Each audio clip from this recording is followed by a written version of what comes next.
우리 지역의 다양한 이슈와 현안들을 심층적으로 풀어보는 헬로 이슈 토크입니다. 국제화 역량을 갖춘 전문 인력 양성을 위해 교육부는 교육 국제화 특구를 지정해 운영하고 있는데요.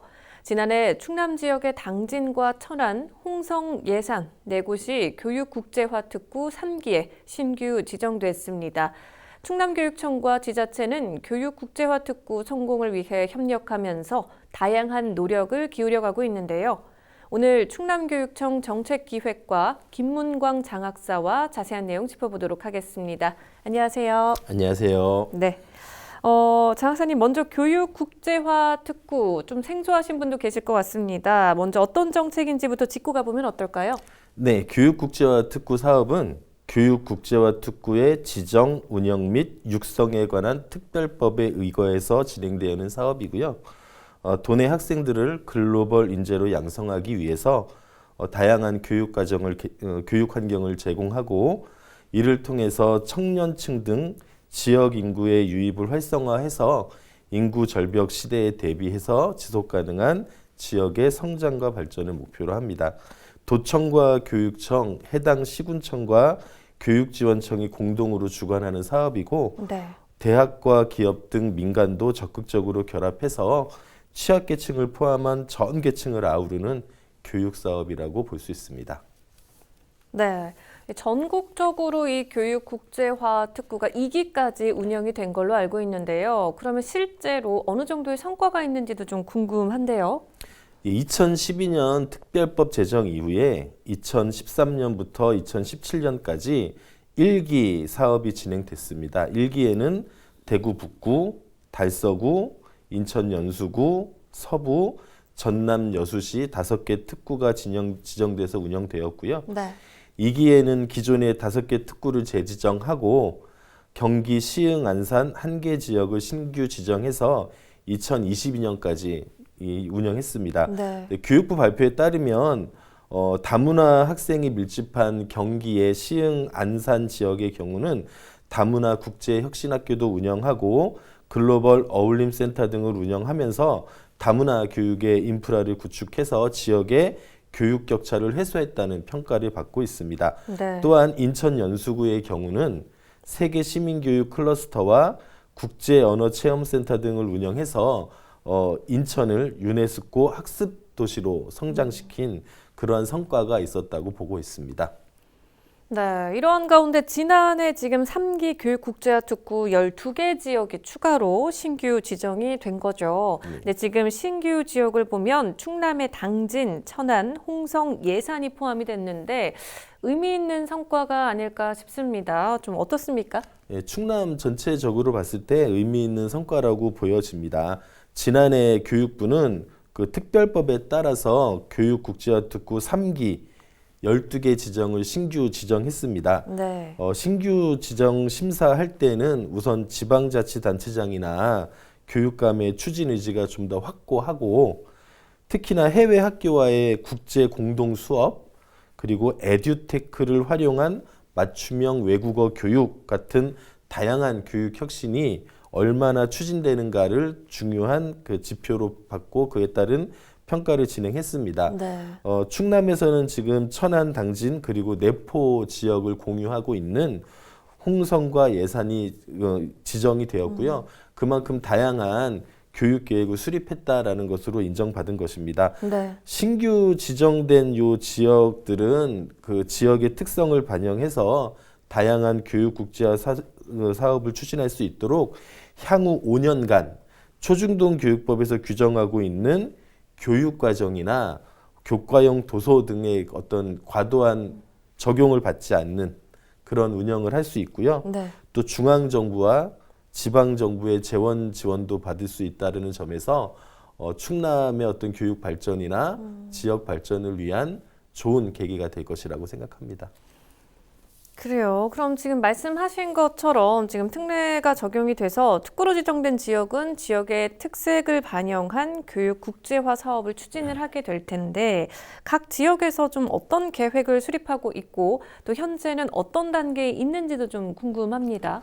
예, 이제 교육부에서 3기 특구를 지정할 때 주된 4가지 그 과제를 제시했습니다. 그래서 네. 먼저 세계적 수준의 교육 과정을 혁신하고 국제 교류를 통한 세계 시민을 양성하고 글로벌 역량을 갖춘 교원을 육성하고 대학의 국제 경쟁력도 강화한다라는 네 가지 주요 과제를 제시했고요. 네. 특구로 지정된 지역에서는 그 각자의 지역의 특성에 맞게 다양한 교육 자원과 지역의 자원을 활용해서 네 가지 주요 과제를 실천하기 위한 세부 과제들을 다 수립해 놓았습니다. 그래서 2023년에는 1차로 운영을 했고 이것을 바탕으로 2024년 연차 계획을 수립해서 현재 운영 중에 있습니다. 그러니까 현재 한 2년 정도 진행이 된 사업이니까 어떤 도약 단계라고 볼 수 있습니다.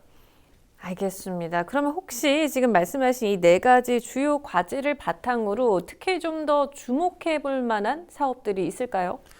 아무래도 이 특구 사업은 그 각자의 특구라는 그 지역의 어떤 특성이나 지역이 가지고 있는 자원이나 이제 그런 것들에 맞춰서 되게 다양하게 사업이 진행이 됩니다. 그래서 비슷한 틀은 가지고 있더라도 서로 성격이 다른 그런 모습을 볼 수 있는데 우선 이제 당진 지역 같은 경우는 소규모 초등학교 글로벌 교육 특성화 사업, 당진형 특성화 중학교 사업 등을 통해서 주로 폐교 위기에 놓인 읍면의 초중학교들의 교육 과정을 좀 국제화 교육 과정으로 개선을 했습니다. 네. 그래서 좀 더 차별화된 교육 과정을 만들어서 외부의 학생들이 유입될 수 있도록 해서 좀 위기에 놓인 그런 작은 학교들을 살릴 수 있는 그러한 정책들을 만들었고요. 네. 그리고 글로컬 당진 외국어 교육센터 같은 별도의 외국어 교육센터들을 운영해서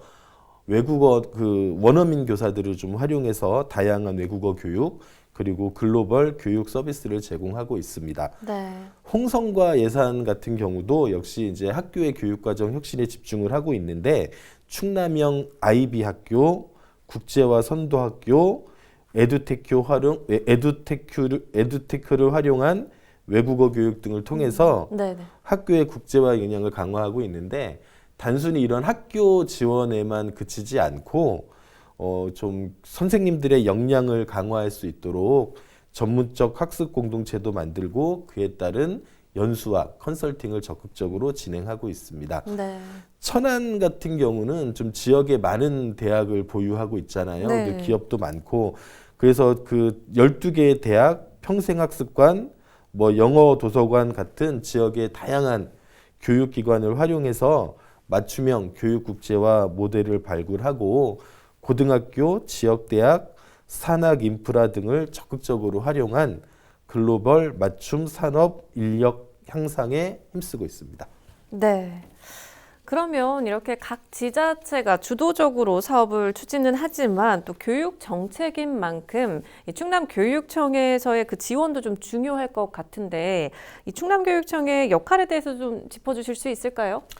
예, 지금까지 이제 말씀드렸던 것처럼 대부분의 교육 국제화 특구 사업이 그 지자체, 기초 지자체를 중심으로 해서 교육지원청과 이렇게 진행이 되고 있어요. 그래서 그 지역 안에서는 협력도 활발히 이루어지고 다양한 정책들이 펼쳐지지만 그 특구 간에 서로 이렇게 사업을 공유한다든지 네트워크를 만든다든지 하는 것들이 어려움이 있습니다. 그래서 담당자들도 이제 그런 어려움들을 많이 얘기하고 있고요.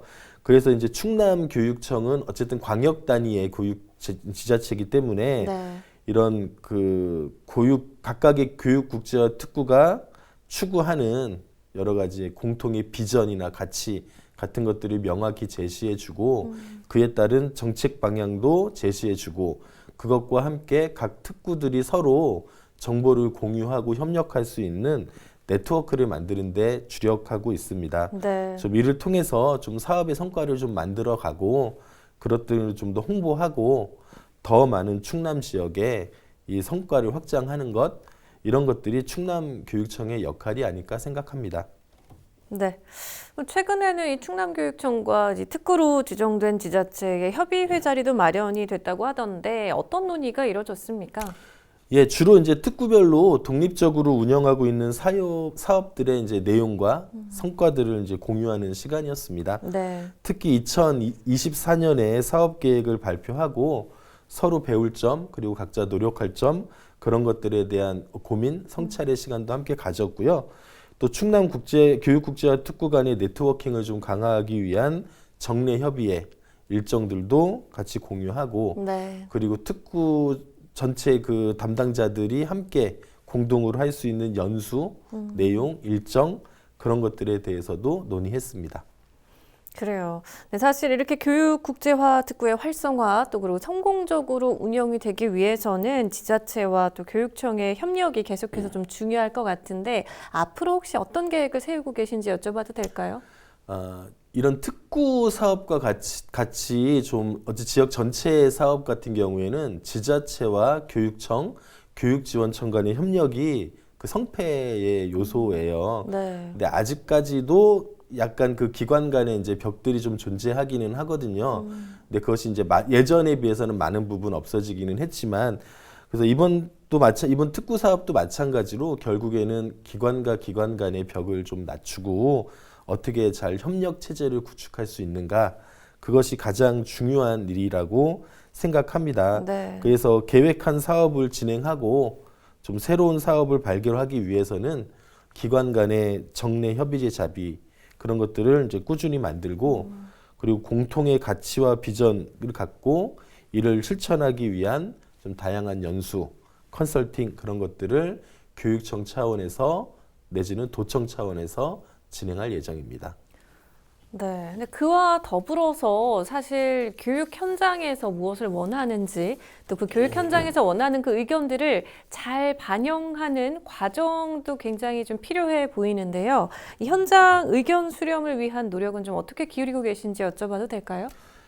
예, 저희 특구 사업이 이제 저희 충남에서는 시작한 지가 얼마 안 되는 사업입니다. 그래서 지금 현재 교육 공동체의 관심도가 좀 더 요청되는 사업입니다. 그래서 네. 우선 다양한 의견을 반영하기에 앞서 저희 교육국제화 특구 사업이 어떤 내용을 가지고 어떤 가치를 지향하면서 어떻게 진행되고 있는지 언론이나 SNS 등을 통해서 좀 더 홍보 활동을 강화할 예정입니다. 그래서 좀 지역의 관심도 환기시키고, 그리고 사업을 진행할 때 참여하는 다양한 참가자들이 있거든요. 이런 참가자들에 대한 만족도 조사 같은 것들을 통해서 네. 개선할 점과 보완할 점도 찾아보고, 네. 그리고 가능하다면 사업 설명회나 정책 설명회 같은 그 자리도 많이 마련해 보도록 하겠습니다. 네. 근데 혹시 좀 궁금한 게요. 지금 뭐 기관과 기관과의 협력도 좀 중요하겠지만 실제 교육 현장에서 학생들과 또 학부모님들의 반응은 좀 어떤지 궁금하기도 하거든요.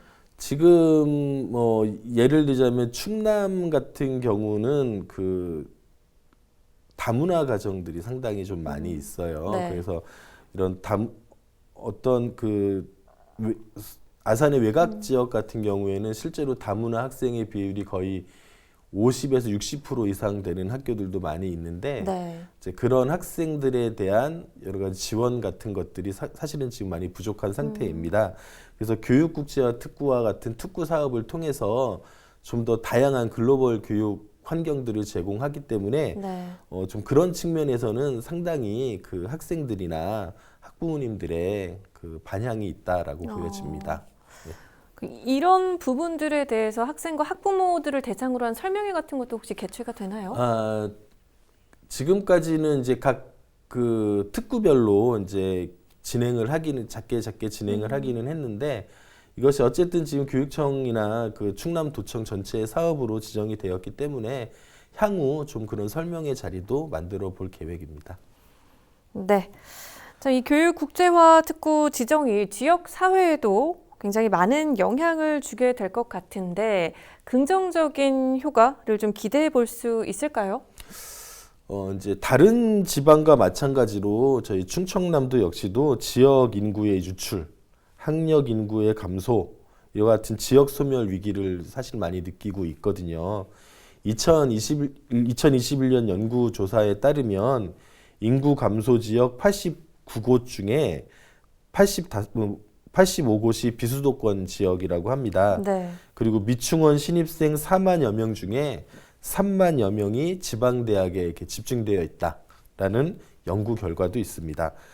교육국제화 특구 사업이 가지고 있는 가장 중요한 그 가치는 바로 지역의 지속 가능한 성장과 발전이라고 생각을 해요. 그래서 이런 특구 사업을 통해서 좀 더 교육 과정도 세계적으로 혁신하고 글로벌 인재를 양성하고 유능한 해외 인재를 유치해서 우리 지역도 어떤 지속 가능한 성장과 발전에 큰 기여를 할 수 있는 사업이라고 생각합니다. 네, 저희가 오늘 교육 국제화 특구에 대해서 이야기를 좀 들어봤는데 장 학사님 사실 또 올해부터 교육 발전 특구도 운영이 되고 있다고 들었습니다. 이 부분에 대해서도 조금 더 설명을 해주실 수 있을까요? 예, 올해부터 이 교육부에서 이 교육 발전 특구 사업도 운영하고 있는데요. 한국 사회의 전체적인 문제이기도 하지만 교육에서도 가장 크게 지금 걱정하고 있는 문제가 인구 절벽입니다. 특히나 비수도권 지역에 인구 절벽 문제가 상당히 심각하고 그 안에서 사회의 여러 측면에서 다양한 대안들을 제시하고 있는데 교육계 역시도 이제 그런 문제에 대한 대안들을 찾고 있어요. 그 중에 하나가 이제 교육발전 특구라고 생각을 하고요. 네. 교육발전 특구를 지정해서 그 지역에 있는 기업이라든지 대학이라든지 다양한 민간 부분과 그리고 학교, 교육청, 그리고 도청, 시군청 이런 지자체가 서로 결합해가지고 좀 더 이렇게 발전적인 교육 모델을 만들려고 하는 것이 교육발전 특구 사업입니다. 그래서 네. 올해부터 이제 시범 지역을 1차로 선정을 했고요. 충남 같은 경우에는 아산시와 서산시가 시범지구로 운영이 됐습니다. 네. 그래서 각자 가지고 있는 지역의 자원들이 다양합니다. 그래서 대학들도 있고 지역의 대학들도 있고 다양한 기업들도 있어요. 그래서 이런 대학과 기업들이 학교 교육과정과 좀 더 연계해서 우리 지역의 학생들이 우리 지역에서 이제 배우고 자라면서 취업도 우리 지역에서 취업을 하고 그러면서 지역의 지속 가능성, 성장 발전 그런 것들을 꾀하는 것이 교육 발전 특구 사업입니다. 그래서 이건 좀 더 교육 국제화 특구보다는 좀 더 넓은 그런 개념이고 좀 네. 더 넓은 그 과정에서 진행이 되는 것이고요. 네, 그러면 올해 구체적으로 어떻게 추진이 되는 건가요? 지금 현재는 그 교육발전 특구 시범 지역으로 지정된 곳이 충남에는 아산과 서산입니다. 네. 그래서 아산과 서산이 1차로 진행이 됐고요. 저희 6월 말까지 그 2차 선정이 또 진행이 됩니다. 그래서 서산과 아산 이외에 다른 지역도 교육발전 특구 시범 지역 2차 선정을 위해서 많은 노력을 하고 있습니다. 네, 자, 장 학생님 이제 마지막으로 방송을 통해 더 전하고 싶은 말씀도 있으실까요? 그 지역이 많이 어렵습니다. 특히나 젊은 인구가 많이 유출되고 농어촌 지역 같은 경우에는 인구 절벽 상황이라는 얘기까지도 많이 나오고 있습니다. 정말 이러한 시기에 교육이라는 것이 얼마나 중요하고 교육이 그 지역을 성장시키고 발전시키는데 중요한 역할을 하는 그런 기관이라고 생각을 합니다. 네. 그래서 교육을 통해서 좀 우리 지역을 살리고자 하는 이런 교육 국제화 특구와 같은 좀 다양한 사업들에 좀 더 관심을 가져주시고 우리 지역의 아이들이 우리 지역에서 성장해서 우리 지역에 정착할 수 있는 그런 시스템을 만들어 갈 수 있도록 다 같이 노력했으면 좋겠습니다. 네, 장 학생님 오늘 말씀 잘 들었습니다. 고맙습니다. 감사합니다. 교육 국제화 특구 사업이 실질적인 성과를 거둬서 지역 발전을 견인할 수 있도록 우리 지역 주민 여러분도 많은 관심 갖고 지켜봐 주시면 좋을 것 같습니다. 헬로 이슈 토크 오늘 저희가 준비한 소식은 여기까지입니다. 함께해 주신 여러분 고맙습니다.